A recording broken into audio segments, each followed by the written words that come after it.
A paz do Senhor para todos. Estamos iniciando mais uma querida escola bíblica dominical.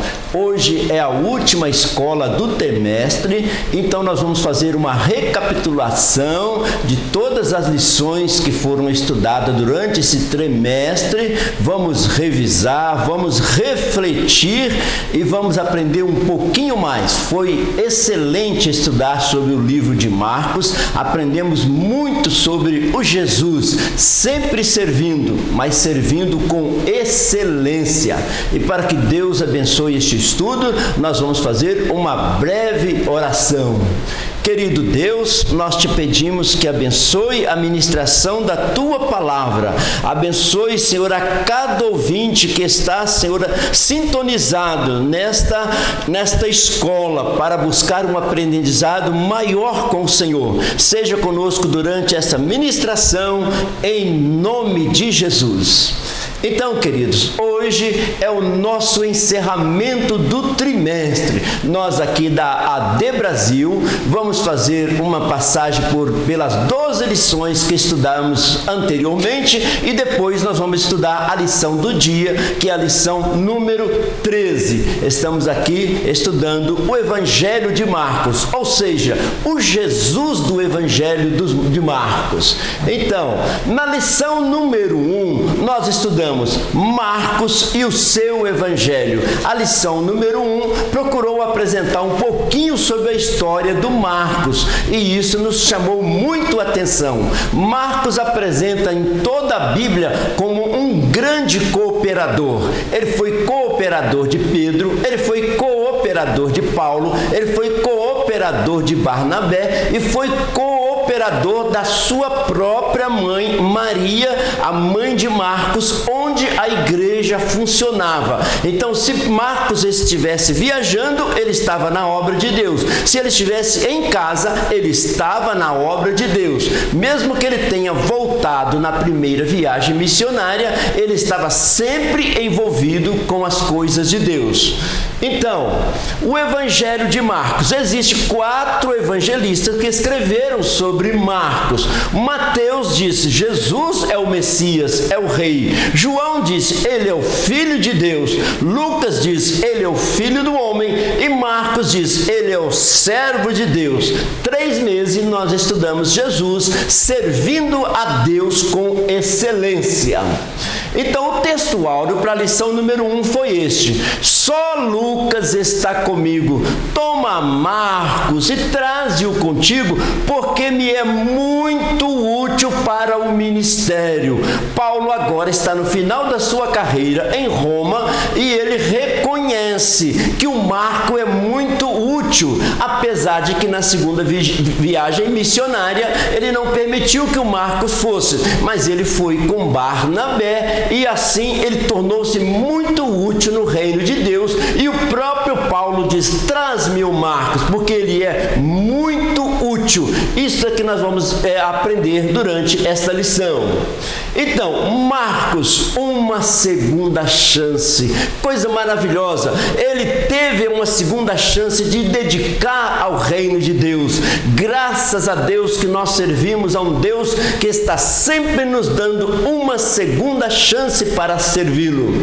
A verdade aplicada da lição número 1 foi: mesmo vivenciando dificuldades e instabilidades, o discípulo de Cristo deve perseverar e aproveitar as oportunidades para o crescimento e amadurecimento. Marcos fez isso, ele aproveitava toda a oportunidade. Inclusive, a igreja primitiva funcionava na casa dele. A igreja primitiva pregava lá no pátio do templo. Depois que Estevão foi martirizado, a igreja passou a funcionar no cenáculo, na casa de Maria, a mãe de Marcos. De modo que Marcos, desde jovem, foi sempre dedicado ao reino de Deus. Para que vocês tenham uma pequena visão, aqui é o Monte Sião, aqui é a Torre de Davi, muito famosa, e aqui o cenáculo. A Maria, a mãe de Marcos, morava aqui nesta casa.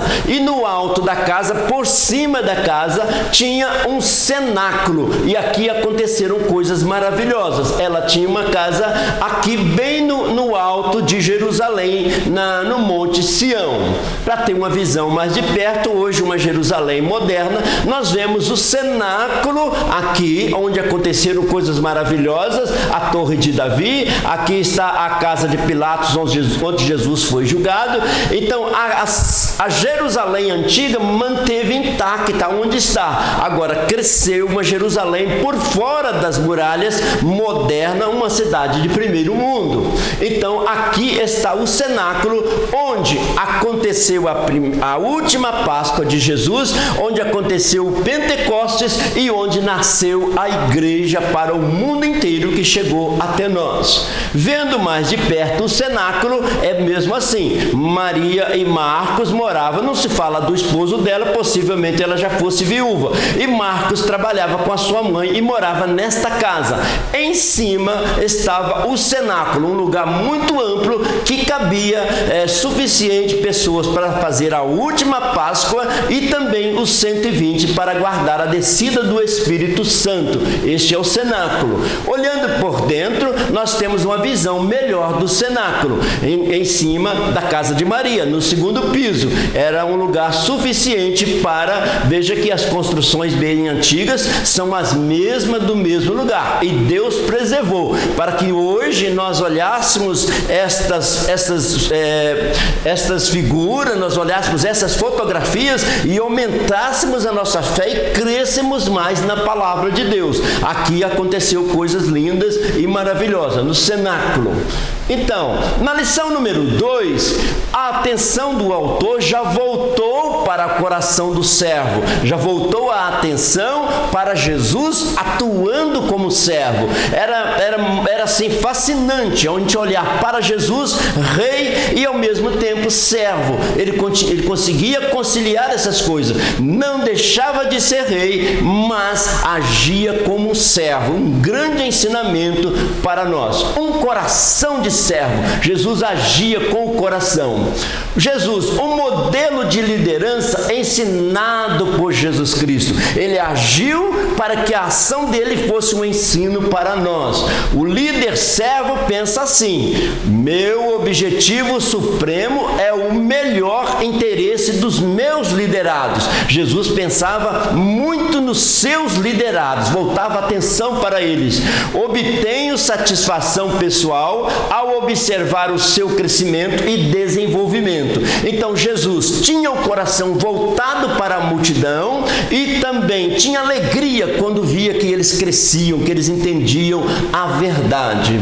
E o textual escolhido para a lição número 2 foi este: porque o Filho do Homem também não veio para ser servido, mas para servir e dar a sua vida em resgate de muito. Marcos nos mostra que Jesus serviu a sua vida toda, multiplicava pães, multiplicava peixe, libertava os oprimidos, curava os doentes, ressuscitava os mortos, fazia maravilha e no final do seu ministério ele deu a própria vida, morrendo na cruz para nos salvar, nos dar o maior presente, que é a salvação das nossas vidas. Então, Jesus lavando os pés dos apóstolos, um grande exemplo de Jesus. Ele disse: eu vim para servir. Agora eu te faço a seguinte pergunta: você faria isso? Você faria isso como servo de Deus? A verdade aplicada para esta lição foi a seguinte: precisamos atentar para Jesus Cristo como nosso exemplo maior. Jesus ensinou mais através dos exemplos do que sermões, de vida comprometida com o serviço conforme o plano divino. Ele disse: Deus me enviou aqui com um plano, servir, e ele estava cumprindo este plano. Então, concluindo, concluindo esta lição, seguir a Jesus, o mais fascinante projeto de vida. Seguir a Jesus é o mais fascinante projeto de vida. Um Jesus tão maravilhoso. Na lição número 3, nós estudamos as particularidades do servo. Como era o sentimento deste servo? Como eram as características do servo de Jesus? Aqui na lição número 3 nós estudamos. E o texto áureo escolhido nesta lição foi: tenho compaixão da multidão, porque há já 3 dias que estão comigo e não tenho o que comer.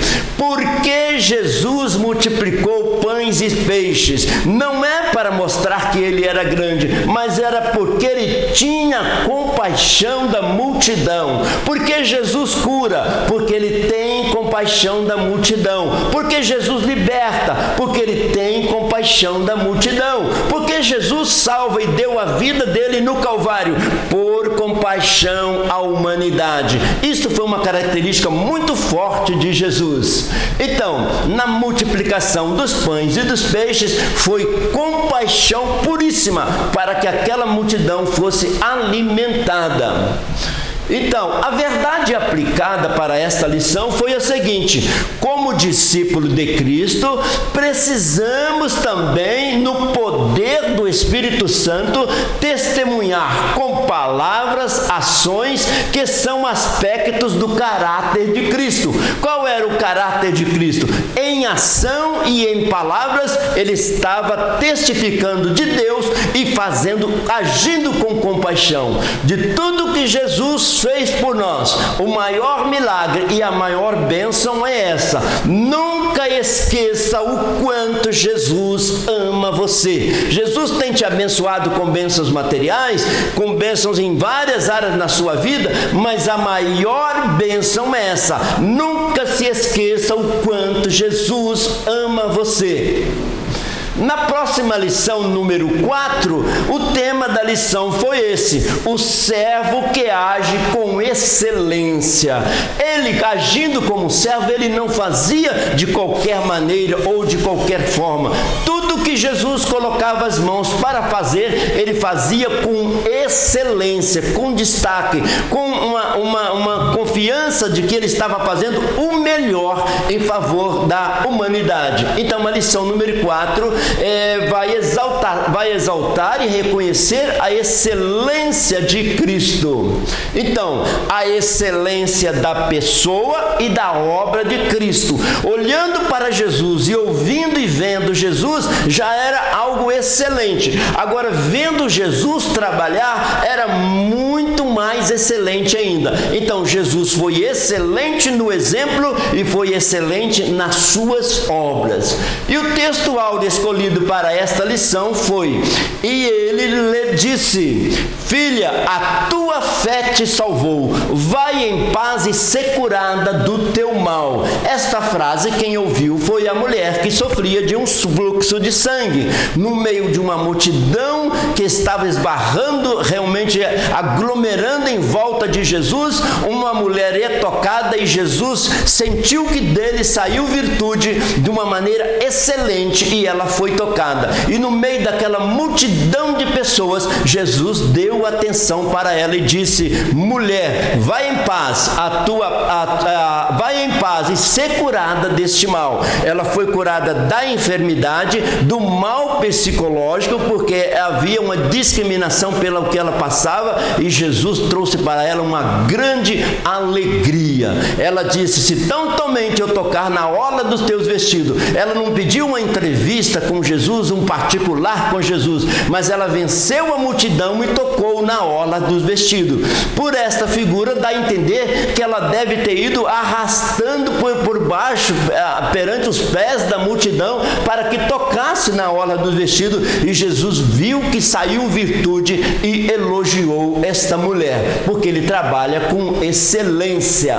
A verdade aplicada para esta lição foi: como Jesus é o servo supremo que nos oferece o melhor, é possível servir servirmos a Deus com excelência. Se Jesus, tão ocupado no ministério durante aqueles tempos, ele serviu com excelência, ele quer dizer, vocês também podem servir com excelência, pode louvar a Deus com excelência, pode estudar a palavra de Deus com excelência, pode pregar com excelência, pode contribuir com missões com excelência. Deus está nos chamando a servir a Ele com excelência. Portanto, faça a obra de Deus com excelência. Qual é o ministério que Deus te deu? Faça com excelência. Sabe por quê?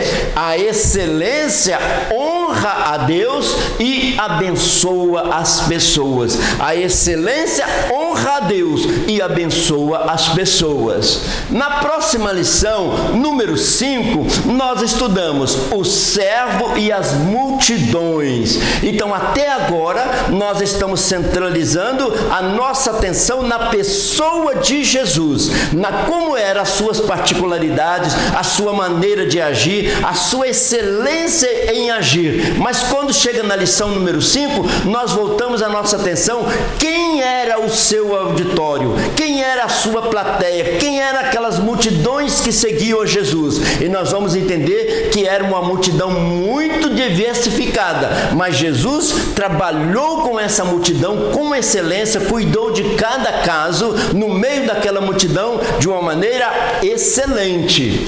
Então, essa fotografia aqui mostra Jesus de costas e a multidão de frente, porque esta lição não estuda diretamente a pessoa de Jesus, mas daquela grande multidão que estava ouvindo.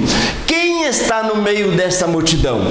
Pessoas que têm fome, pessoas carentes, pessoas que precisam ser libertas, pessoas que precisam ser curadas, pessoas que gostavam de ouvir, pessoas até pecadoras que não se convertiam, mas amava ouvir Jesus. Estava também os fariseus acreditavam em todo o Antigo Testamento, estava também os saduceus, que acreditavam só na Torá, só no Pentateuco, estava todos os estudiosos da palavra e todos aqueles que amavam e concordavam com Jesus, e aqueles também que não concordavam com Jesus, e até pessoas que queriam tirar a vida de Jesus, a paz e o ministério de Jesus. Mas ele trabalhou com essa multidão com excelência e atendeu a todos. Olha o que ele disse: e a grande multidão o ouvia de boa vontade. Às vezes a multidão ficava 3 dias ouvindo Jesus,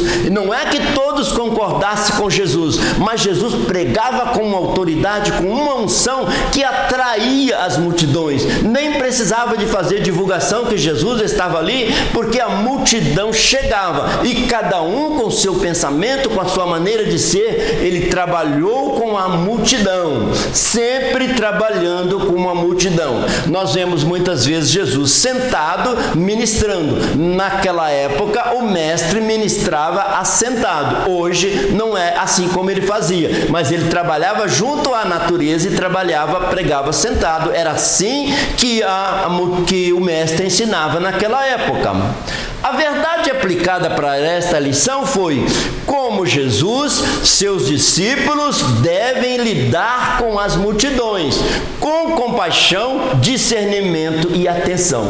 Ele diz: se Jesus lidou com a multidão e atendeu aquela multidão e atendeu individualmente cada pessoa, nós temos que ter compaixão, nós temos que ter discernimento e atenção para com todas as pessoas. E assim que ele mandou que nós continuássemos a obra dele, trabalhando com compaixão, com discernimento e com atenção. Então, antes de subir aos céus, ele mostrou para os discípulos: olha aí as cidades, olha aí o mundo para vocês pregar, multidões estão aguardando por vocês, e é esta a missão da igreja, dar continuidade ao ministério de Jesus. O servo que trabalhou com excelência e com compaixão compaixão. Esta é a missão da igreja: trabalhar com compaixão e com excelência na obra de Deus. E na lição número 6, o título da lição foi A Autoridade do Servo. Mas mesmo ele servindo, fazendo o melhor, curando, abençoando, tocando as crianças, mas ele tinha uma autoridade espiritual. Mas que autoridade é esta? A autoridade concedida pelo Espírito Santo. E ele disse para nós que nós temos essa autoridade. Quando ele nos enviou a pregar o Evangelho, ele diz: vós recebereis a virtude do Espírito Santo, para serem testemunhas assim como ele fez.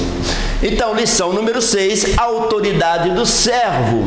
A autoridade de Jesus. Jesus inaugurou o seu ministério na sinagoga de Nazaré. Ele estava na sinagoga, foi chamado para ler o livro, e ele abriu exatamente no livro de Isaías, e ele disse: o Espírito do Senhor está sobre mim, porque ele me ungiu para abrir os olhos dos cegos, ouvidos dos surdos, para curar os coxos, para ressuscitar os mortos e, sobretudo, para anunciar o ano aceitável do Senhor. Ele inaugurou o seu ministério na cidade de Nazaré, na unção do Espírito Santo. Ele quer que nós preguemos e continuemos o seu ministério na unção do Espírito Santo.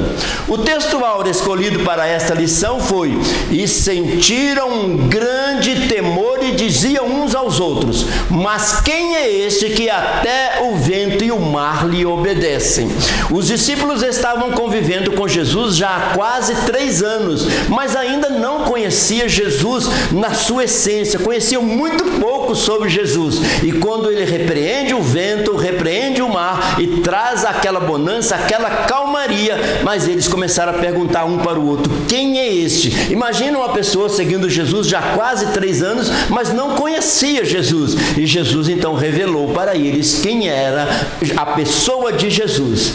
Quem é esse que até o vento e o mar lhe obedece? Jesus tinha autoridade no mundo espiritual, ele expulsava os espíritos malignos, ele abençoava as pessoas com o Espírito Santo e também tinha autoridade sobre a natureza. Quando ele quis, ele abriu o mar; quando ele quis, ele acalmou o mar; e quando ele quis, ele andou sobre o mar, mostrando que ele tem autoridade sobre a natureza.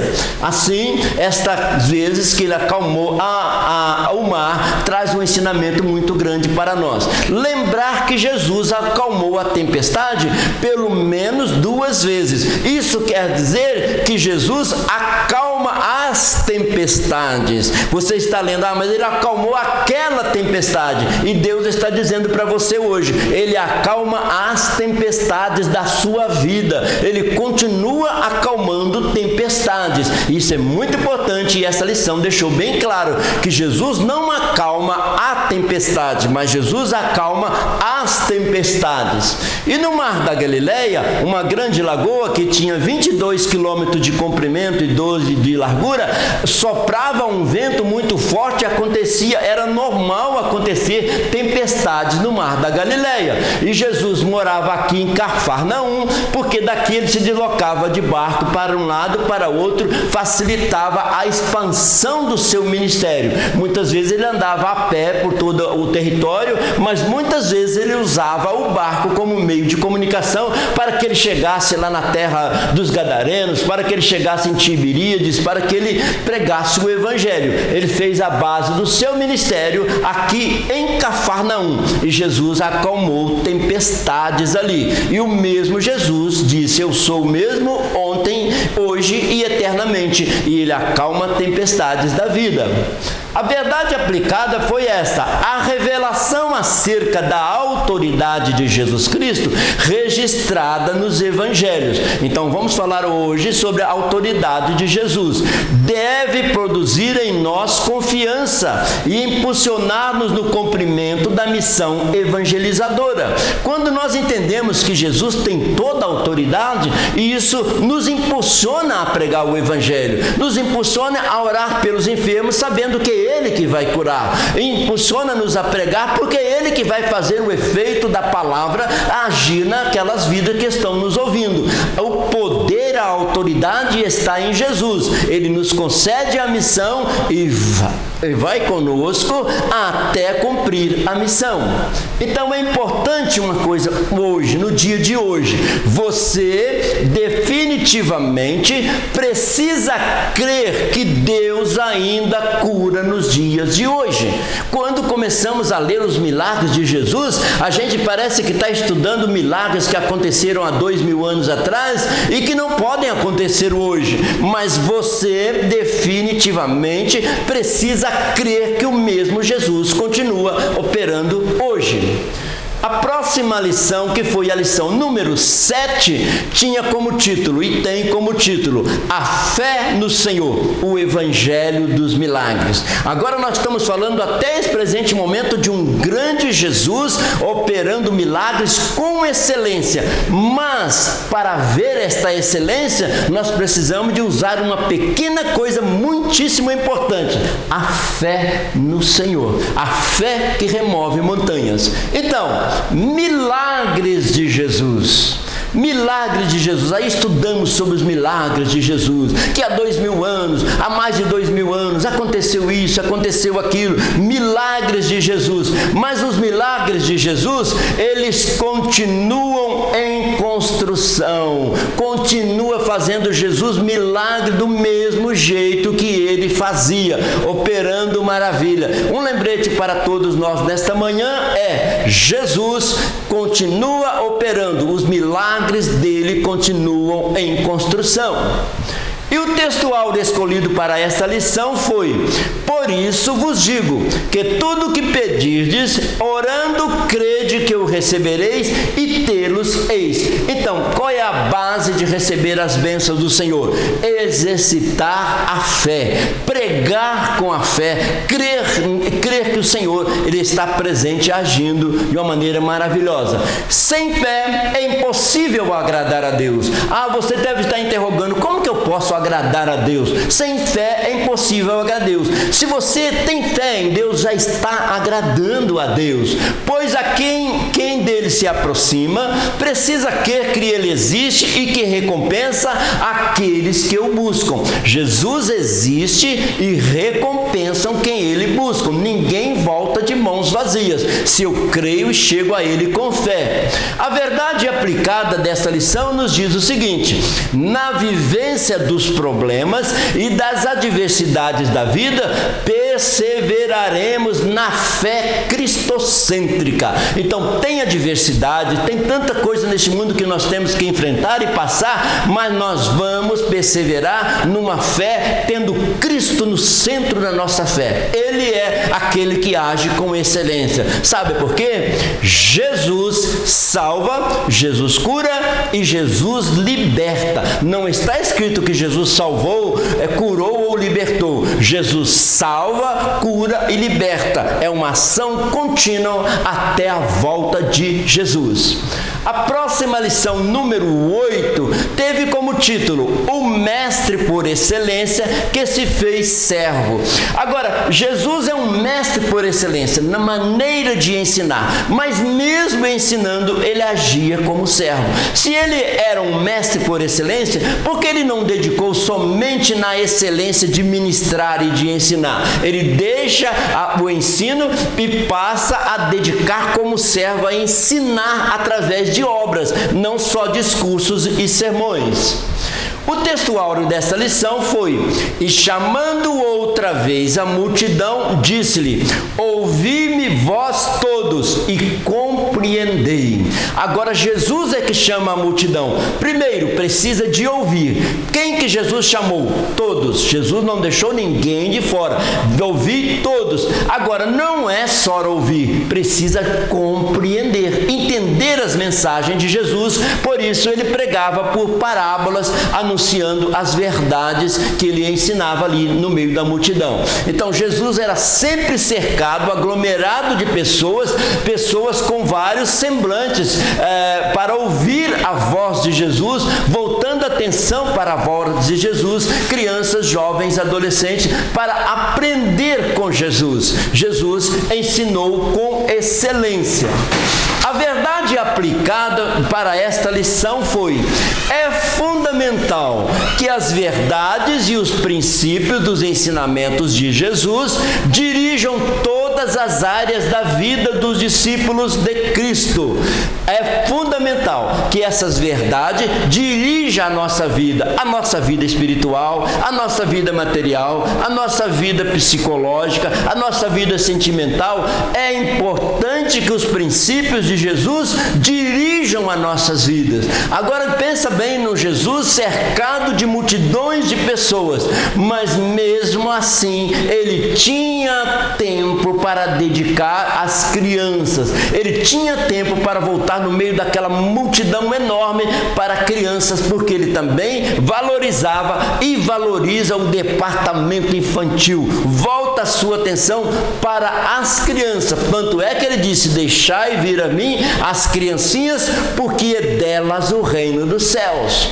Agora veja que interessante, o mesmo Jesus que pega para uma multidão de 15 mil pessoas, 10 mil pessoas, 5 mil pessoas, é o mesmo Jesus que para conversar com uma pessoa à beira do poço de Sicá, em Samaria. Ele conversa com a mulher samaritana e ela reconheceu a verdade, foi convertida, chamou toda a sua aldeia, todo o seu povo que com ela morava, e ali ele trouxe para o reino de Deus. Através de um diálogo com a mulher samaritana, ela ganhou e trouxe a cidade. Só lembrar que Jesus ficou em Samaria depois 2 dias. Está escrito que eles pediram que Jesus ficasse, e ele ficou 2 dias em Samaria. Agora imagina Jesus dentro da aldeia de Samaria. Quantos milagres não aconteceram ali que nem foram registrados? O próprio João disse que se fosse registrar tudo que Jesus fez, nem o mundo todo caberia aos livros. Então Jesus dava atenção para uma multidão e dava atenção também para uma pessoa, conversando com ela para que ela encontrasse o reino de Deus. Na lição número 9, o texto da lição foi: o servo revela o Pai e o plano perfeito divino. Jesus veio a este mundo com um plano traçado pelo Pai, e ele cumpriu esse plano. Ele realizou a vontade do Pai até o último momento, quando ele está na cruz, disse: Pai, está consumado. Todo o plano que o Senhor traçou para mim está consumado, está realizado. Ele estava naquele momento acabando de pagar pelos nossos pecados, para que hoje nós fôssemos cristãos, com o nome escrito no livro da vida e esperando a volta do Senhor. Então quem olhava para Jesus já ficava sabendo quem era o Pai amoroso. Jesus é quem revela a Deus como um Pai. Jesus revela a Deus como um Pai. Em todo o Antigo Testamento nós encontramos pessoas maravilhosas como José, Abraão, Noé, Moisés, muitas pessoas que serviam a Deus de uma maneira escolhidas por Deus, mas essas pessoas chamavam a Deus, de Jeová, de Yahvé, mas eles não sabiam que poderia relacionar com Deus com um relacionamento de filho para com o Pai. Só através de Jesus, os discípulos olhando para ele orava sempre ao Pai.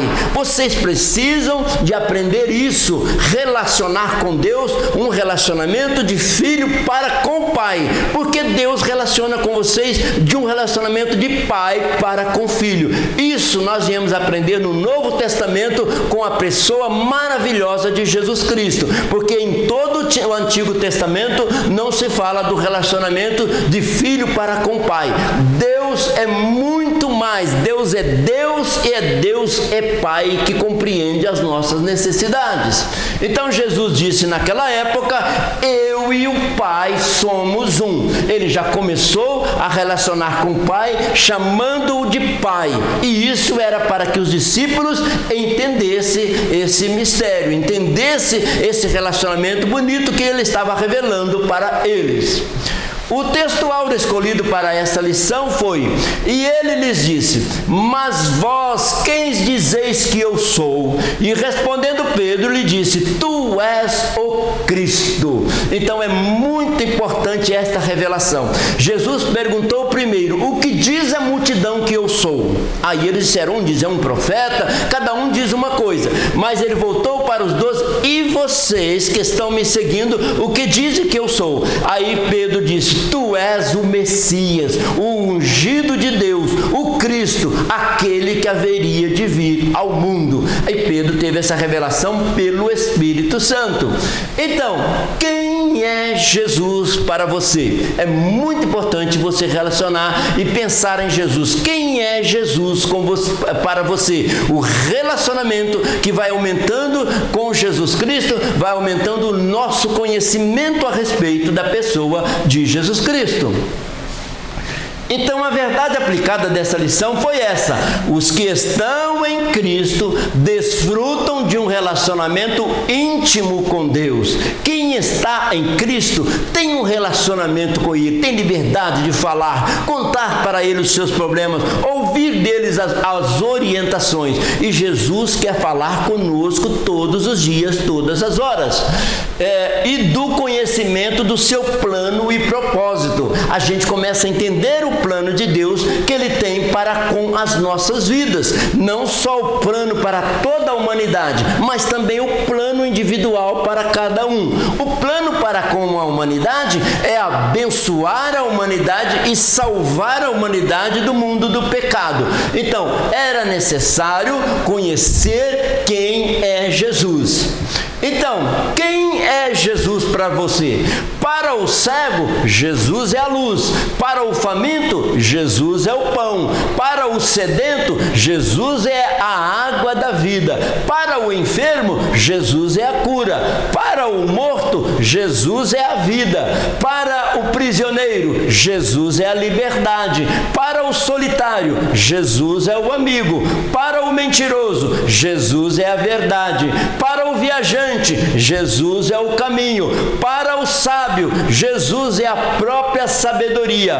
Para o réu, Jesus é o advogado. Para o perdido, Jesus é o Salvador. Para mim, Jesus é tudo. É isso que Ele quer que nós tenhamos uma visão dele. Então, Jesus Cristo, a esperança nossa. Isso a palavra de Deus diz, que Ele é a nossa esperança.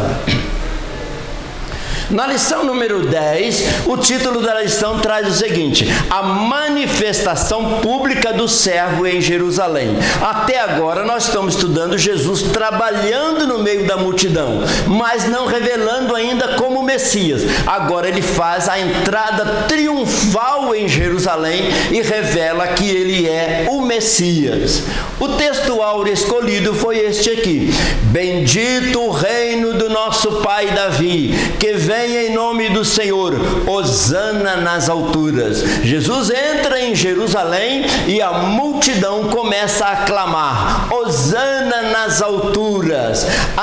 Antes dessa entrada triunfal de Jesus, hosana significava um clamor, um pedido de ajuda, salva-nos. Depois da entrada triunfal de Jesus, hosana passou a ser um termo de adoração ao Senhor. Então, quando Jesus entrou ali, cercado por aquela multidão, montado em um jumentinho, porque ele é um rei diferente, um rei humilde, um animal de carga. Ele é servo, ele não veio num animal todo pomposo, mas sim num animal de carga, de servo. E a multidão colocava ramos de palmeira. Lembrar que a palmeira é símbolo da nação de Israel. Eles estavam dizendo, nós reconhecemos o Senhor como Messias. E assim colocavam as suas vestes, os ramos da palmeira, e Jesus entrava em Jerusalém agora. A verdade aplicada como nosso Senhor Jesus Cristo, precisamos estar alerta para não nos desviarmos do plano de Deus para a nossa vida. Jesus sabia que ele ia trabalhar tanto tempo e no final ia concluir com a sua entrada triunfal, revelando que ele é o Messias prometido para toda a humanidade. Então Jesus veio montado em um jumentinho, desceu do Monte das Oliveiras, passou pelo Vale Cedron e depois, passando pelo Vale Cedron, ele entrou pela Porta Dourada e foi até o templo. E ali anunciou os seus sermões, fez maravilhas ali, ainda antes de ser crucificado. Na época de Jesus, essa porta chamada Porta Dourada, ela é chamada dourada porque à tarde o sol bate aqui e fica realmente dourada. Essa porta dourada era aberta e o Messias entrou por aqui e foi até o templo e anunciou que ele era o Messias enviado. Hoje, essa porta, desde 1911, essa porta está fechada, a Porta Dourada. Eles creem que o Messias vem e vai passar por essa porta, mas nós cristãos já entendemos que o servo entrou, um rei humilde, por essas portas e já cumpriu a profecia de que ele ia entrar em Jerusalém, montado em um jumentinho. Então já cumpriu. Hoje essa porta se encontra fechada, mas eles creem que o Messias ainda vem e vai passar ali. Mas nós sabemos que ele já entrou, não só em Jerusalém, entrou no nosso coração, entrou na nossa casa, entrou na nossa vida e nos nossos pensamentos. Então, na lição número 11, foi escolhido esse tema, o sermão profético, o servo revela o futuro. Está chegando a hora de Jesus partir, ele já sabia que ia ser crucificado, então ele começou a falar o seu grande sermão, que é o Marcos capítulo 13, o sermão das últimas coisas que haveriam de acontecer. O servo revela o futuro. Aí ele disse, até aqui eu trabalhei assim, agora eu vou pregar para vocês como vai ser o futuro.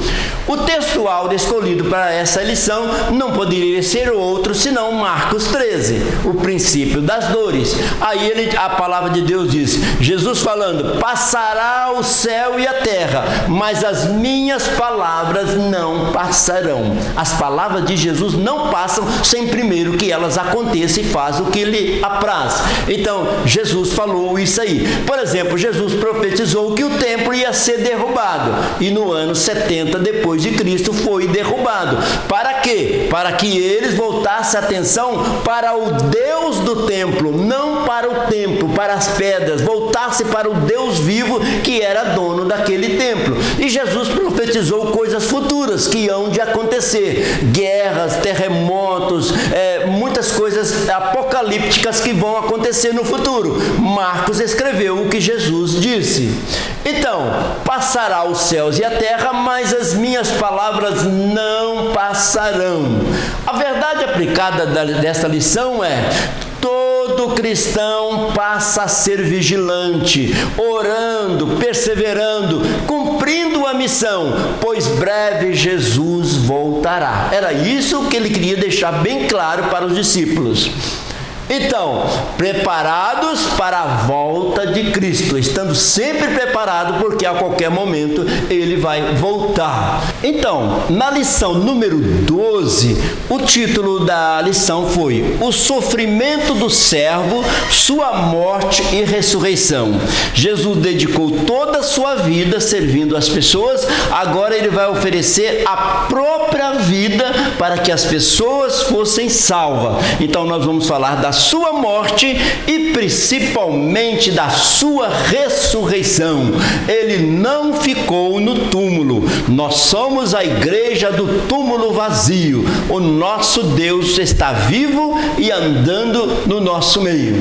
Na lição número 12, o texto áureo escolhido foi: porém o anjo disse-lhes, não vos assusteis, buscais a Jesus o Nazareno, que foi crucificado, já ressuscitou, não está aqui, eis aqui o lugar onde puseram. Ele já ressuscitou, não não está aqui. Esta é a grande notícia que a igreja precisa receber e passar para toda a humanidade. Jesus ressuscitou, Jesus está vivo, Ele é o mesmo ontem, hoje e será eternamente. Ele continua sendo aquele Jesus que abençoa, que cura, que liberta, que está no nosso meio, e é nele que nós depositamos a nossa confiança.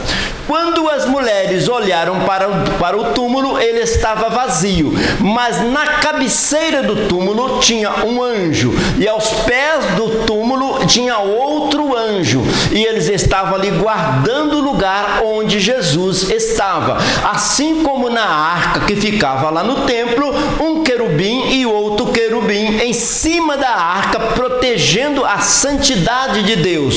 Hoje, a nossa arca, que simboliza a presença de Deus, é Jesus Cristo. Então, o túmulo vazio é o símbolo de que Jesus está vivo conosco. O linho finíssimo, no qual o corpo de Jesus foi envolvido, a Bíblia nos mostra que Jesus passou pelo linho finíssimo e ressuscitou. E o linho finíssimo murchou, ficou ali no lugar. Agora, o lenço que estava enrolado em torno do seu rosto, ele dobrou direitinho e deixou lá no túmulo, e nós vamos comentar um pouco a respeito disso logo adiante. Então, a verdade aplicada para esta lição é: ao ser preso, passar pelo sofrimento, morrer na cruz e ressuscitar ao terceiro dia, o Senhor estava cumprindo o glorioso e perfeito plano de Deus. Então, tudo aquilo que Jesus passou, o sofrimento, cruz, a morte e a ressurreição, era o plano. Tanto é que Pedro pregou no dia de Pentecostes, dizendo assim: vocês estão pensando que mataram Jesus? Deus estava apenas cumprindo um plano que ele já tinha traçado lá na eternidade. Tudo que Jesus passou estava no plano de Deus. Então, o plano de Deus para a humanidade, Jesus morrendo para reconciliar os homens, as pessoas, a humanidade com Cristo. Então, este é a melhor maneira de nós simbolizarmos esse sofrimento e ressurreição de Cristo. O túmulo está vazio, o Calvário, e depois nós vamos ver na fotografia que realmente o túmulo ficava pertinho do Calvário. O túmulo está vazio, lá em frente o Calvário, lá distante o Calvário, e aqui o túmulo onde Jesus ficou, e este lenço dobrado. Era costume naquela época que quando alguém fosse hospedado em uma casa, se ele gostasse da hospedagem, ele dobrava a roupa de cama bem dobradinha no canto, dizendo assim: eu vou voltar. Então aqui nós vemos a crucificação de Cristo, a ressurreição, que o túmulo está vazio, e vemos o lenço dobrado, dizendo: Jesus voltará. É a grande mensagem profética. Então, na lição número 13, é a lição de hoje, que agora nós vamos adentrar e conversar um pouco mais detalhado. Até o presente momento, nós fizemos uma revisão da lição número 1 até a lição número 12. Agora vamos estudar a lição número 13 com mais detalhes. A lição número 13 tem o título: o servo ordena a pregação do Evangelho. Depois que Jesus fez tudo isso, ele diz: ide e pregai o Evangelho. E nós vamos ouvir aqui muitas vezes Jesus dizendo: ide e pregai o Evangelho a toda criatura. Quem crer e quem crer arrepender será salvo. Então ele dá para nós esta grande missão, que é o título, que é o texto áureo da lição. E disse-lhes: ide por todo o mundo, pregai o Evangelho a toda criatura. Ide aonde? Todo mundo. Pregar para quem? Toda criatura. Então é muito importante esta ordem de Jesus. Ele disse: ide por todo mundo e pregai o Evangelho a toda criatura. Evangelho significa boas novas, boas notícias. Pregue para todos. Jesus disse: vós sois a luz do mundo, através das nossas atitudes e através das nossas palavras. A verdade aplicada para esta lição foi esta: o Evangelho de Marcos inicia apresentando Jesus e a sua missão e finaliza com a missão dada aos seus discípulos. Então Marcos começou dizendo: Jesus realizou a sua missão, e terminou dizendo: vocês continuem a missão. Então nosso trabalho é dar continuidade ao ministério de Jesus. Então, Jesus cumpriu a sua missão. E você sabe qual é a sua missão? Você sabe qual é o seu lugar no reino de Deus? Para o que Deus te chamou? Esta lição nos chama atenção para isso. O texto de referência para esta lição foi este, lá de Marcos 16 mesmo, já encerrando o Evangelho de Marcos. E disse-lhes: ide por todo o mundo e pregai o Evangelho a toda criatura. Quem crer e for batizado será salvo, mas quem não crer será condenado. E estes sinais seguirão aos que creem: em meu nome expulsarão demônios, falarão novas línguas, imporão as mãos sobre os enfermos e os curarão. Ora, o Senhor, depois de lhes ter falado, foi recebido no céu e assentou-se à direita de Deus. E eles, tendo partido, pregaram por todas as partes, cooperando com eles o Senhor e confirmando a palavra com sinais que se seguiam. Amém. Encerrando o Evangelho. Então Jesus ressuscitou, assentou-se à direita de Deus, os discípulos foram pregar, mas ele foi cooperando com eles na obra. Ele foi fazendo sinais e curando, mostrando que ele estava conosco naquela obra e continua conosco nesta obra.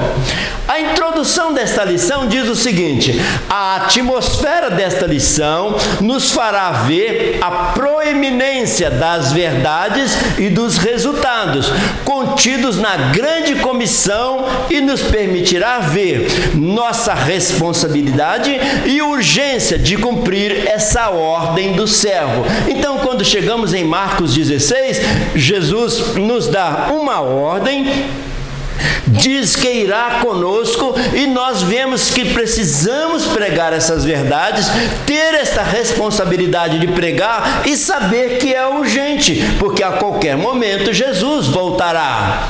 Então, o que é criatura? Por que ele mandou a gente pregar a toda criatura?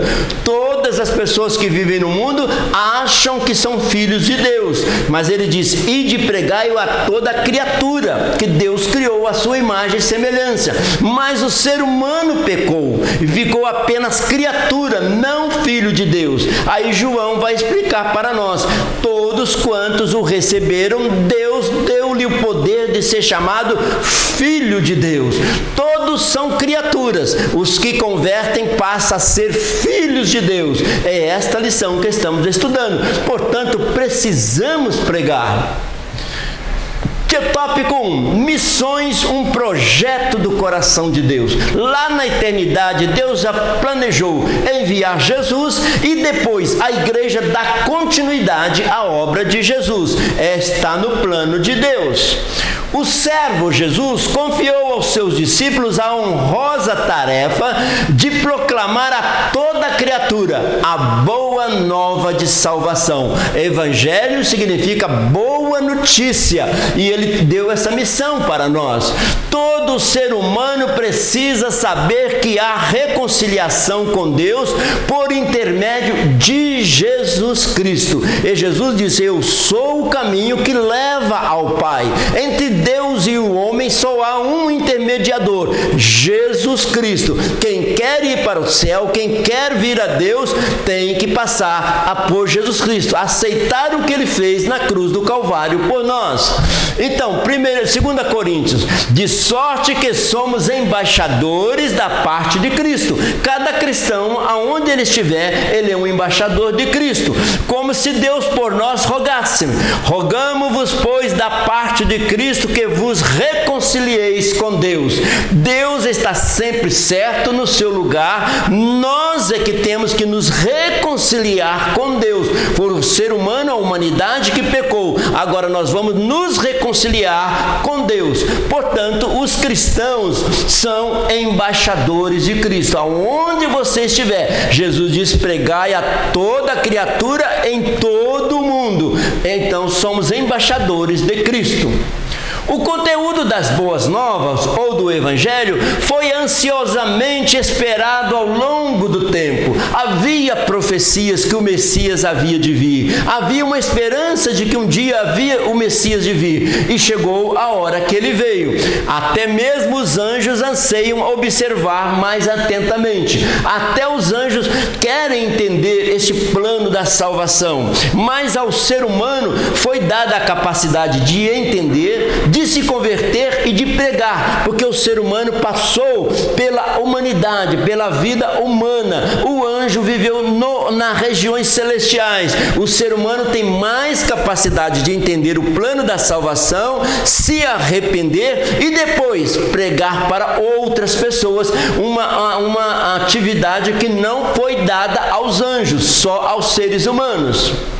Então, as boas novas que quase esquecemos. As boas novas que quase esquecemos. Lembramos de orar, lembramos de ler a Bíblia, lembramos de ensaiar, lembramos de cantar, lembramos de ir à igreja. Mas quase que nós esquecemos de fazer a obra de Deus. E Deus está falando conosco nessa escola bíblica.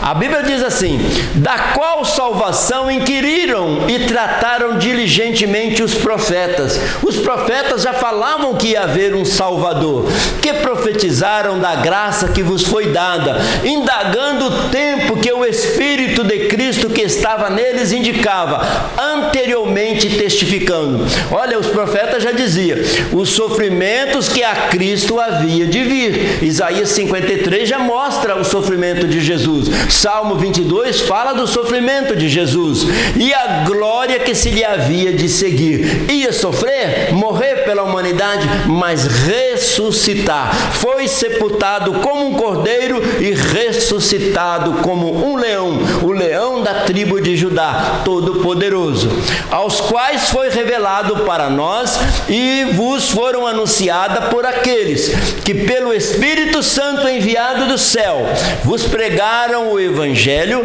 para as quais coisas os anjos desejam bem atentar. Os anjos queriam entender este assunto de plano da salvação, mas ao ser humano foi muito mais fácil entender e também foram incumbidos de pregar, porque nós passamos por essa vida, entendemos o que é ser perdoado, por isso nós pregamos o perdão. Lá na casa de Cornélio houve uma experiência muito bonita que ilustra isso. Olha bem, Cornélio está lá, o anjo chega e fala para Cornélio: manda chamar Pedro para pregar para você. Por que o anjo não pregou de uma vez para Cornélio? Porque a missão de pregar o Evangelho é dada ao ser humano, é dado a você e a mim, não aos anjos. Olha o que Pedro explicou. E contou-nos como vira em pé um anjo em sua casa, e lhe disseram: envia varões a Jope e manda chamar a Simão, que tem por sobrenome Pedro. Então o anjo chega para Cornélio: Cornélio, você está quase se convertendo, mas manda chamar Pedro para ele pregar para você. Por que o anjo não pregou? Porque a missão de pregar cabe aos seres humanos, a mim e a você. No tópico 1.1 diz: a grande comissão otorgada pelo Senhor. Então Deus deu-nos a grande comissão. Marcos teve a lucidez de narrar que após a ressurreição do servo, Jesus apareceu primeiro a Maria Madalena. Só Marcos que escreve isso. A primeira pessoa a ver Jesus ressuscitado foi Maria Madalena. As mulheres viram o túmulo vazio. Maria foi e permaneceu um pouco mais, ela viu Jesus. Jesus. Depois Jesus apareceu para o grupo de mulheres no caminho. E depois começou a aparecer para Pedro, para Tiago, para os 11 e para os demais. Então Maria Madalena foi a primeira pessoa a ver Jesus. Ela foi prontamente até os discípulos narrar que o mestre estava vivo, sendo prontamente ignorada por eles. Eles não creram na ressurreição de Jesus quando Maria Madalena anunciou. Olha o que está escrito: e Jesus, tendo ressuscitado na manhã do primeiro dia, apareceu primeiramente a Maria Madalena, da qual tinha expulsado 7 demônios, e partindo ela anunciou àqueles que tinham estado com ele, os quais estavam tristes e chorando. E ouvindo eles que Jesus vivia e que tinha sido visto por ela, não o creram. Ela disse: eu vi Jesus, e eles não creram. Então Jesus apareceu primeiramente para Maria. Quando Jesus disse Maria, ela disse: essa voz eu conheço, e ela chamou mestre, e ela foi a primeira pessoa a ver Jesus. Esta foto aqui é a foto do verdadeiro túmulo de Jesus. Jesus foi sepultado aqui. Esse túmulo é grande, divide-se em 2 partes lá dentro, ele é bem grande, onde os anjos estavam. Então esta é a foto do verdadeiro túmulo de Jesus. O túmulo de Jesus fica bem pertinho do Monte Calvário. O Monte Calvário aqui do lado. Esse Monte Calvário é chamado o lugar da caveira, porque aqui nitidamente a gente vê uma caveira, o olho da caveira, o outro olho da caveira, o nariz, a boca, o queixo. Aqui está uma caveira. E o túmulo de Jesus foi logo aqui, porque Jesus morreu às 3 horas da tarde, e quando foi 18 horas, José de Arimateia já tinha sepultado Jesus. Mas ele não ficou ali, ele está vivo e está no meio de nós. Jesus foi crucificado aqui, no alto do Monte Caveira, perto da cidade onde todos passavam, zombavam, e ali dizendo para ele: desce-te da cruz, salva-te a ti mesmo. Mas ele não desceu da cruz, porque ele queria salvar você e queria salvar a mim. Posteriormente, Jesus se fez ver por 2 dos seus discípulos que anunciavam aos outros.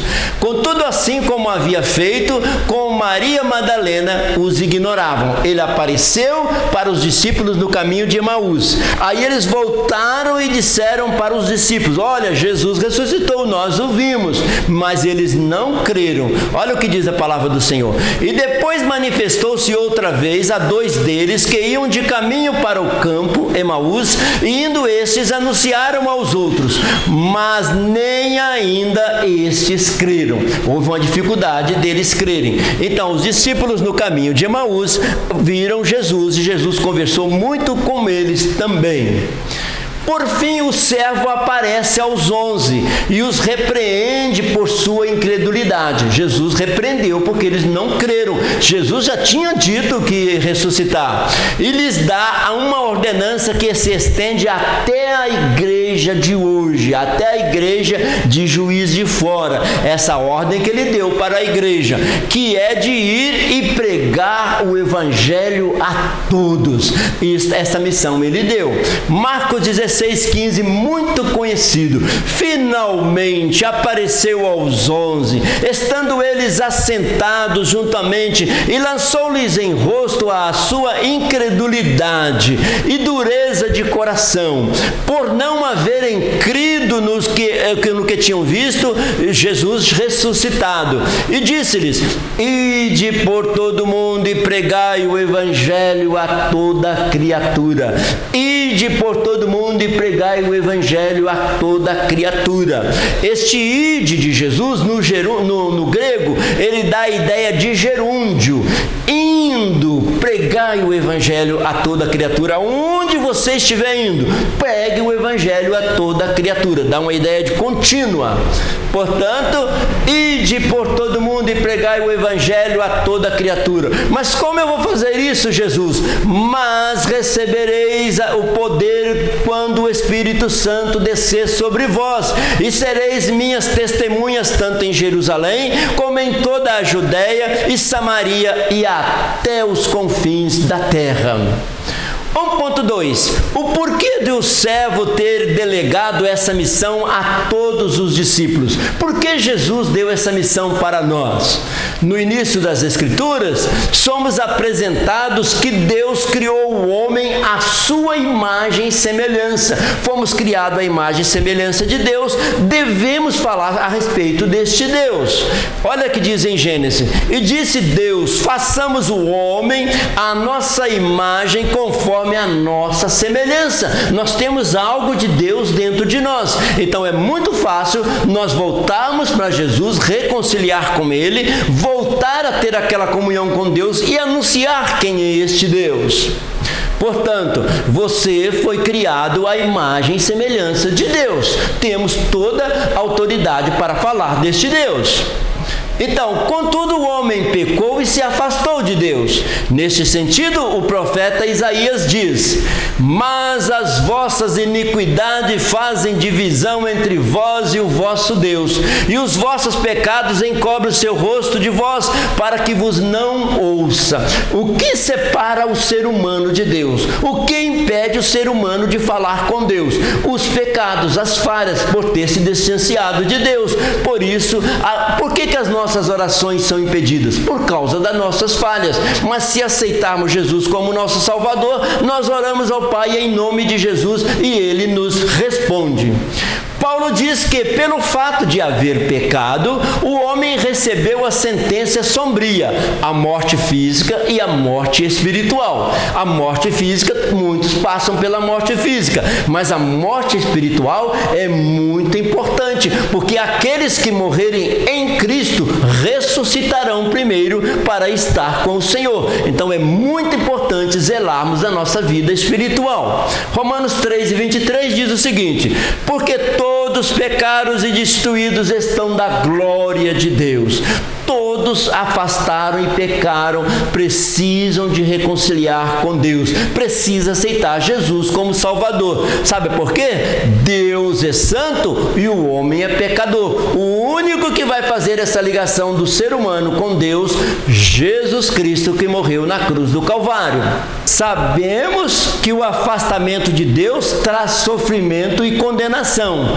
Desse modo, João diz que a solução divina para tal castigo foi o sacrifício vicário de Cristo, o sacrifício substituto. Jesus tomou a nossa cruz, que éramos réus condenados à morte espiritual, e nos substituiu para que nós tivéssemos direito à vida eterna. Portanto, João 3,16, pregado no mundo inteiro, em muitos idiomas, em muitas nações, porque Deus amou o mundo de tal maneira que deu o seu Filho unigênito, para que todo aquele que nele crê não pereça, mas tenha a vida eterna. Aqui está um resumo dos evangelhos. Deus amou o mundo, deu o seu Filho, e quem crê tem a vida eterna. Jesus fez o sacrifício vicário, o sacrifício substituto, para morrer na cruz, para nos salvar. Esta ordem narrada no Evangelho de Marcos, que devemos pregar o Evangelho a toda criatura, é para trazer o homem novamente ao encontro com o seu Criador, algo que foi perdido com a prática do pecado. Quem precisa reconciliar com Deus é o ser humano. Deus continua santo no seu lugar, nos aguardando. E como acontece essa reconciliação? Pelo poder do Evangelho, das boas novas de salvação. 1.3. O servo nos ensina que a pregação do Evangelho deve ser nossa prioridade. Nós temos muitas prioridades na nossa vida, mas pregar o Evangelho é uma grande prioridade. Marcos dá destaque para a mensagem que necessitaria ser pregada em nome de Jesus, conhecida como a Grande Comissão. Vale citar que esse foi o último grande ensinamento oferecido pelo servo aos seus discípulos. A ordem foi muito clara: ide e pregai o Evangelho a toda criatura. Isto é o que nós chamamos hoje de a Grande Comissão. pregar o evangelho a toda criatura. Era preciso que eles difundissem tudo aquilo que eles haviam aprendido com o mestre. Para isso, eles deveriam ir a todas as nações do mundo, demonstrando a necessidade de arrependimento para o perdão dos pecados. Olha o que ele escreveu: quem crer e for batizado será salvo, mas quem não crer será condenado. Pregação do evangelho para nascer de novo. Então, é necessário que a pessoa nasça de novo, ter um novo nascimento em Cristo. Então, agora vamos para o tópico 2 da nossa querida escola bíblica dominical. O servo possuía um coração missionário. Olhando para Jesus, nós vemos que Jesus tinha e tem um coração missionário. Ele percorria pelas aldeias, pelas cidades, pelos interiores e anunciando o evangelho do reino. Por onde ele ia, ele estava anunciando o reino de Deus. Ele tinha e tem um coração missionário.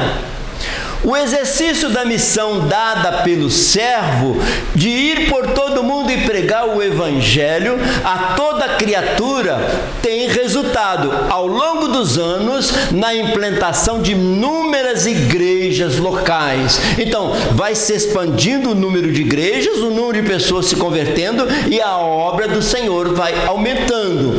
A cada igreja local estabelecida é testemunha do poder do evangelho de Cristo e da ação do Espírito Santo. A igreja prega, mas quem dá o crescimento, quem salva é o Espírito Santo de Deus.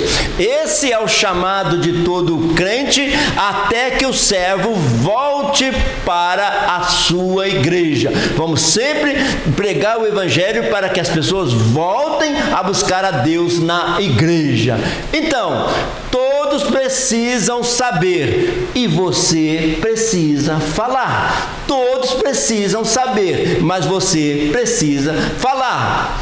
2.1. O servo começou o seu ministério cumprindo o ID. Ele já veio, ele já cumpriu a missão, esvaziou-se da sua glória e já cumprindo o ID. E chegando aqui, ele foi a todas as aldeias, não só em Israel, foi para a região de Tiro e Sidom, foram para outros lugares também, aonde ele pôde pregando o evangelho.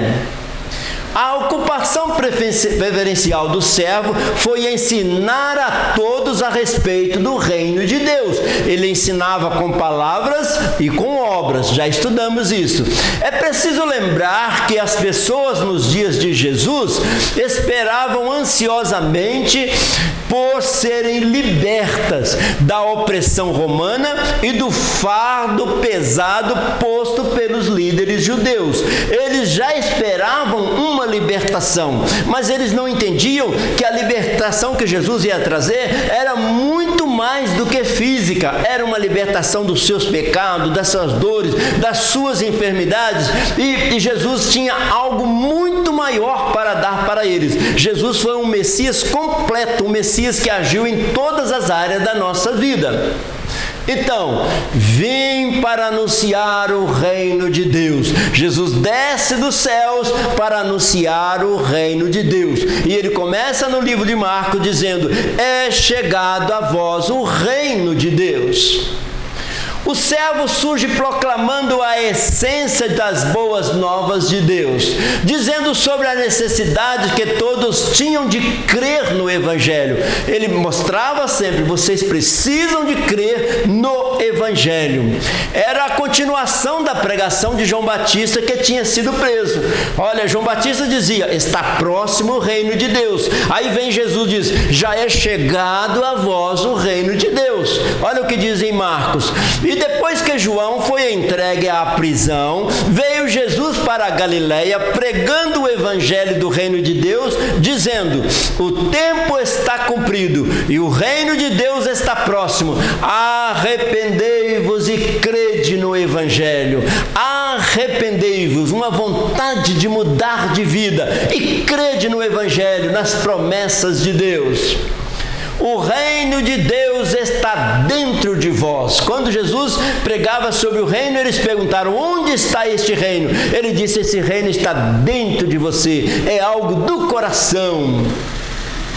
Jesus andou também por Samaria, Judéia, mas concentrou seus esforços estrategicamente na Galileia, onde ele trabalhou mais às margens do mar da Galileia. Jesus ia de cidade em cidade, povoado em povoado, de sinagoga em sinagoga. Ele procurava pregar em todos os lugares. Olha o que Marcos escreveu: e percorria Jesus todas as cidades e aldeias, ensinando nas sinagogas deles, pregando o evangelho do reino, curando as enfermidades, moléstias entre todo o povo. Então Jesus fazia os milagres, mas não esquecia de pregar o evangelho do reino, o reino de Deus. Então, Jesus anunciou o reino de Deus com palavras e com obras, com palavras e com obras. 2.2. O servo montou a sua equipe missionária. Começou a trabalhar com aqueles 12 no início. Antes de ordenar o anúncio das boas novas do reino, o servo atuou para treinar os seus discípulos. Então Jesus pregava para as multidões, mas muitas vezes ele se reunia só com os 12 para os ensinar, treinar para eles darem continuidade, para que quando chegasse o tempo, eles fossem enviados e cumprisse o ide do Senhor. Então eles foram preparados. E nós também estamos sendo preparados a cada dia, principalmente pela nossa querida Escola Bíblica Dominical. Estamos cada dia sendo preparados, de modo a treiná-los por onde ele percorria. Levava consigo os seus discípulos. Onde ele estava, levava os 12 discípulos. Lembrar que momentos havia que Jesus andava com os 12, lá no barco, lá no monte orando. Muitas vezes Jesus andava com mais de 70. Aí os discípulos, as discípulas também, uma comitiva muito maior em outras situações. É isto que Jesus trabalhava. Mas muitas vezes ele reunia com os 12, ensinando para treiná-los. Lucas mostra Jesus instruindo os 12. Antes de enviá-lo, Jesus ensinava a cada um o que deveria fazer. Então, o servo estava ensinando os discípulos a terem o mesmo modo de pensar a respeito do amor pelos perdidos. Jesus agiu por compaixão. Que vocês também tenham compaixão da humanidade e pregue o evangelho. Olha o que está escrito em Marcos. E andando junto ao mar da Galileia, viu Simão e André e seu irmão que lançavam a rede ao mar, pois eram pescadores. E Jesus lhe disse: vinde após mim e eu farei que sejais pescadores de homens. E deixando logo as suas redes, os seguiram. E passando dali um pouco mais adiante, viu Tiago, filho de Zebedeu, e João, seu irmão, que estava no barco consertando as redes. Logo os chamou. E eles, deixando seu pai Zebedeu no barco com os empregados, foram após ele. Jesus usou uma linguagem de pescador, pescar homens, pescar vidas, porque eles eram pescadores. Jesus usou a linguagem deles para transformá-los em verdadeiros discípulos. Então, Jesus agora chama, prepara e depois dá a missão de anunciar o evangelho. Quando olhamos os frutos que a igreja acolheu, notamos que o seu projeto pedagógico tem sido bem sucedido. A igreja tem crescido. Considerando que até os nossos dias, mesmo diante de tantas adversidades, milhares de vidas têm sido alcançadas. A igreja a cada dia avança pelo mundo afora, construindo igrejas, anunciando o reino, salvando vidas, e Deus tem abençoado a igreja. Proclamar as boas novas, ou seja, o Evangelho do reino de Deus ainda continua sendo a principal missão da Igreja de Cristo. Não podemos, uma missão, conforme eu disse no início, que quase esquecemos. Não podemos esquecer a missão de pregar o Evangelho, de semear a semente. Jesus disse: eis que o semeador saiu a semear. 2.3, o servo demonstra para que veio. Jesus falou: eu vim para isso, morrer, pregar e anunciar o reino de Deus. E vocês, deem continuidade à pregação. O amor do servo era visível a todos. Diante do tamanho afeto, Jesus olhava e sentia compaixão, pois eram semelhantes a ovelhas que não tinham pastor. O único que estava pregando naquela época era João Batista, mas João Batista foi morto e as ovelhas ficaram como ovelhas sem pastor, sem direção. Jesus olhou e viu isso, e Jesus saindo viu uma grande multidão e teve compaixão deles, porque eram como ovelhas que não têm pastor, e começou a ensinar-lhes muitas coisas.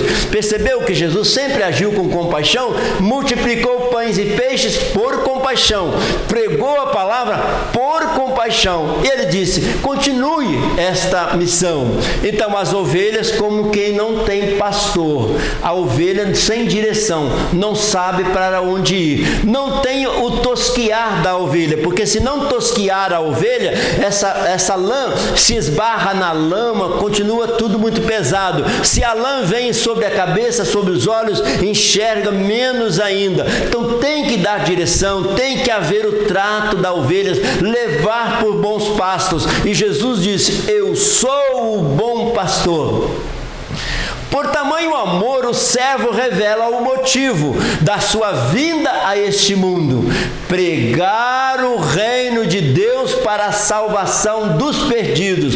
Ele veio para os perdidos. Esta é a nossa missão. Marcos 1:38. E ele lhes disse: vamos às aldeias vizinhas para que eu ali também pregue, porque para isso eu vim. E pregava na sinagoga deles por toda a Galileia e expulsava demônios. Onde Jesus passava, libertava as pessoas e pregava a boa notícia, o Evangelho. Ele veio buscar e salvar os perdidos. Se você sente perdido sem Cristo, aceite como seu Salvador, porque Ele é o bom pastor. Os discípulos viam nos olhos de Jesus o amor que tinha por eles e pelo seu povo. Eles também ouviam as orações agoniadas, sofridas, insistentes ao Pai em favor deles. Eles viam Jesus pregando e Jesus orando ao Pai em favor da multidão.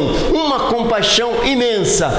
Eles ouviram também as palavras do seu coração que ardia em amor. Jesus dizendo: a seara é grande e poucos os ceifeiros. Deus continua chamar ceifeiros para a sua seara. Os campos estão prontos, faltam pessoas para colheitas, há vagas. Tópico 3 e último da nossa lição. O ID é realizado pelos discípulos. Quem cumpre a missão somos nós, os discípulos. A missão que o servo confiou aos discípulos para anunciar o arrependimento e a remissão dos pecados. Que as pessoas se arrependam e sejam tirados seus pecados. E todos os lugares foi muito bem entendida. Jesus pregou e os discípulos deram continuidade, e nós aqui em Juiz de Fora continuamos dando continuidade. Olha Paulo escrevendo, explicando sobre a evangelização. O importante é que eu complete a minha missão e termine o trabalho que o Senhor Jesus me deu para fazer. E a minha missão é esta: anunciar a boa notícia da graça de Deus. Paulo sabia que a missão dele era anunciar, e ele escreveu assim. Marcos narra que, após o Senhor ser recebido no céu e a assentar-se à direita de Deus, os discípulos partiram para pregar aos homens em todas as partes, e o Senhor ia confirmando a palavra com sinais que o seguiam. Eles pregavam, Jesus fazia milagre através deles, confirmando o evangelho. Marcos 16, ora, o Senhor, depois de lhes ter falado, foi recebido no céu, assentou-se à direita de Deus, e eles, tendo partido, pregaram por todas as partes, cooperando com eles o Senhor, confirmando a palavra com sinais que se seguiram. Amém. Então eles foram, cumpriram a missão, e Jesus foi junto realizando milagres. Então, missões, clamor das nações, uma ordem de Deus, uma tarefa da igreja. 3.1. Como cumpridores do ID do servo, precisamos evangelizar.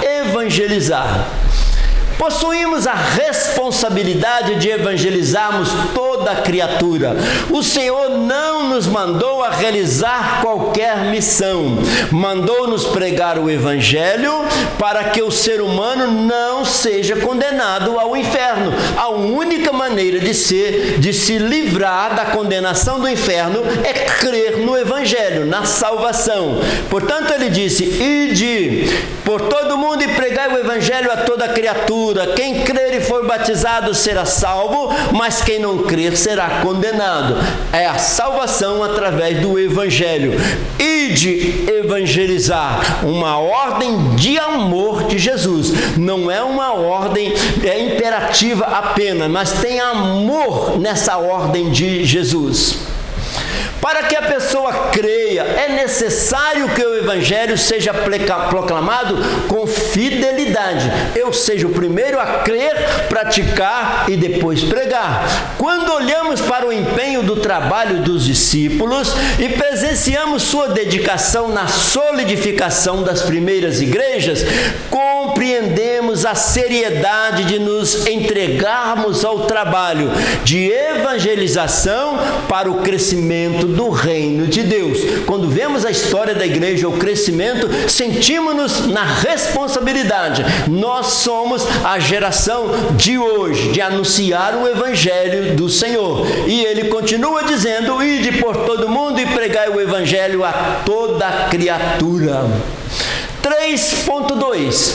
Como cumpridores do ID do servo, precisamos discipular. Agora Jesus acentua mais a sua mensagem. Vocês precisam pregar para se converter e também discipular para incluir essas pessoas dentro do reino de Deus, dentro da igreja. É de vital importância entender que no ensino cristão, por meio do discipulado, a Igreja de Cristo tem a oportunidade de instruir o novo seguidor do servo. Alguém aceita Jesus? Amém, glória a Deus, aleluia. Mas agora inicia um trabalho de discipulado, apresentando mais conhecimento para essa pessoa, para que ela seja mais firme, seja batizado e também seja um discípulo completo de Jesus. O discipulado é tão importante que, se bem observado no Evangelho de Marcos, presenciamos Jesus instruindo as pessoas. Jesus não só pregava para a pessoa ser salva, mas instruía a pessoa a ser firme na presença do Senhor. A importância do discipulado. A igreja tem por objetivo fazer de cada crente um fiel seguidor de Jesus. Aceitou Jesus, continua ensinando.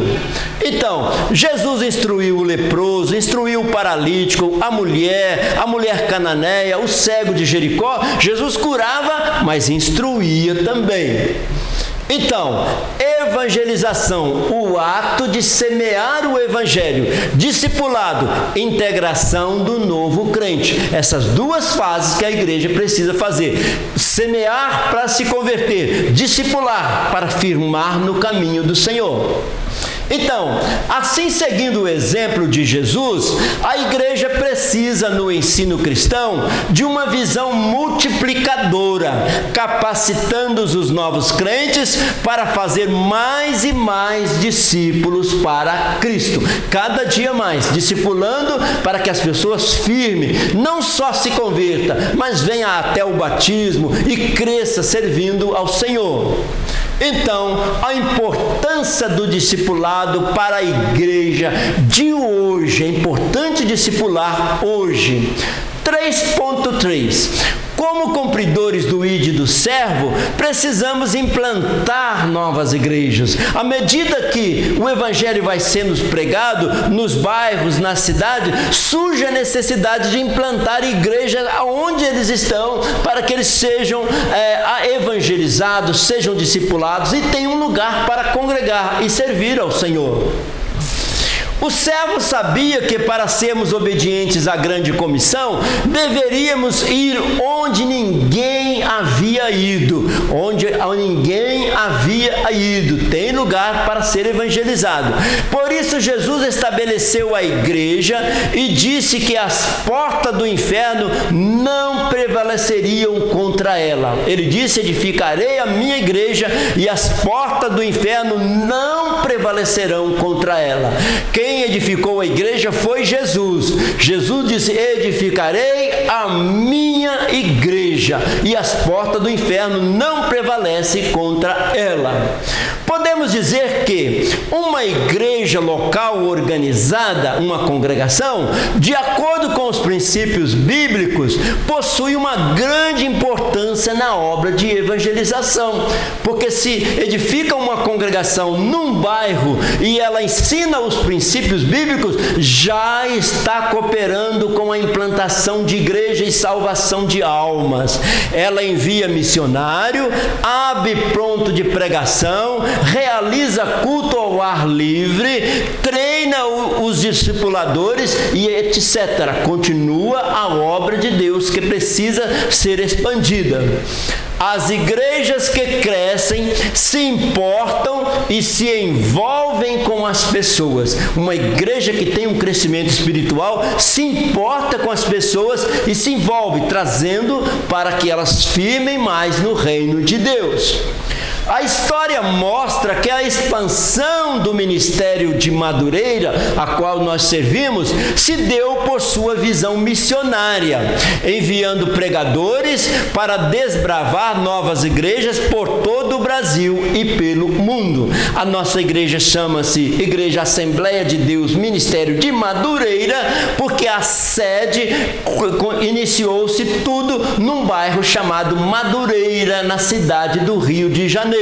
Então ali nasceu esta igreja que está expandindo pelo Brasil e pelo mundo. Por isso nós chamamos Ministério de Madureira. E só lembrar que Madureira, a própria palavra Madureira, significa lugar onde se coloca a fruta para amadurecer. E a igreja tem amadurecido. A igreja de Madureira tem amadurecido e expandido o evangelho pelo mundo. Então, Assembleia de Deus Madureira, a igreja que ama você. Este é o nosso tema, a igreja que ama você.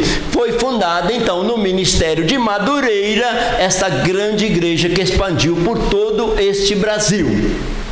Queridos, encerrando esta lição número 13, nós estudamos no tópico 1, missões, um projeto do coração de Deus. E o que nós aprendemos? Como discípulos de Cristo, devemos ser comprometidos com a grande comissão designada por Jesus. Esse é o apogeu de uma vida de serviço e por isso devemos servir. O apogeu, o ganhar almas, trabalhar para o grande Jesus Cristo, cumprindo a grande comissão. No tópico 2 nós estudamos, o servo possuía um coração missionário. Jesus foi missionário, já desceu do céu, foi pelas aldeias, ele tinha e tem tem um coração missionário e nós precisamos ter um coração missionário. Assim como o servo cumpriu a sua missão, devemos todos cumprir a ordem dada aos discípulos de anunciar o Evangelho a toda criatura, porque Jesus quer salvar todos. No tópico 3 nós estudamos: o ID é realizado pelos discípulos. Quem faz a obra de Deus somos nós, uma tarefa que Deus não atribuiu aos anjos, mas sim aos seres humanos. A tarefa é nossa.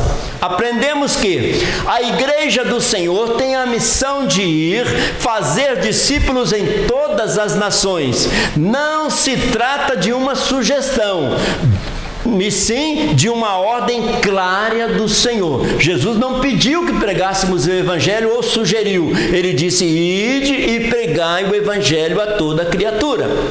Então, queridos, nós podemos agora concluir a nossa lição.